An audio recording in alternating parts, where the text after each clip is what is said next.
Assalomu alaykum hurmatli obunachilar. Obunachilar, bugungi hovlimiz Yangi Toshkentga tegib turibdi. Tabraskadan 500 metr, Yangi O'zbekiston bog'idan 2 kilometr joyda joylashgan 6 sotixli hovlimiz sotuvga chiqdi. Fasad 18 metrga 33 metr bo'lyapti. Yashash uchun 2 xonali vremenkalari bor.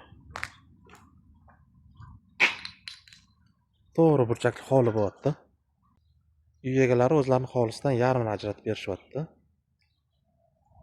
Bu joyimiz tuman markazi Yangi bozorga 2,5-3 kilometr joyda joylashgan.